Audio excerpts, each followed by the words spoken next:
तॾहिं गुज़र जी तंगी बाहिमी तहसूब घरू झगड़नि रस्म रवाज जी खामियनि ऐं ख़राबियुनि जे करे हिननि मां केतिरनि मटियारी खे छॾे वञी ॿाहिरि ॿियनि ॻोठनि में पंहिंजी सहूलियत ख़ातिर रहणु शुरू कयो।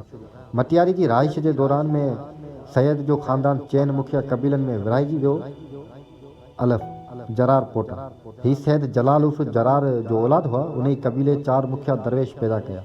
हिन वक़्तु मटियारियुनि जे शहर में उन ई कबीले जो ॼामोड़ सैयद आली शेर आहे।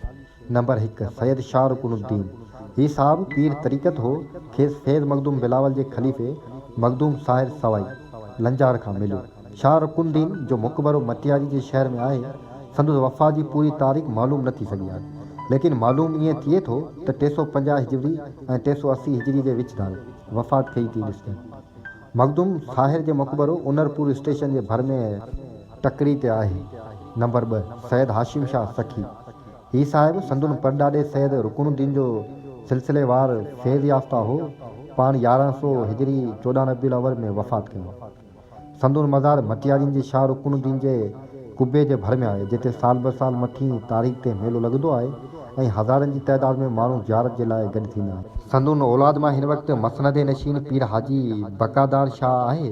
सखी हाशिम शाह केतिरनि सैयदनि जो ॾाढो पीर आहे। नंबर 3 सैयद शाह अब्दुल करीम। ही साहिब मटियारियुनि जे शहर में 944 हिजरीअ में ॼाओ ऐं वॾे थियण बैदि उतां लॾे टंडे मोहम्मद ख़ान गोनी तहलके बुलरी जे ॻोठ में वञी सकनूत पज़ीर थियो।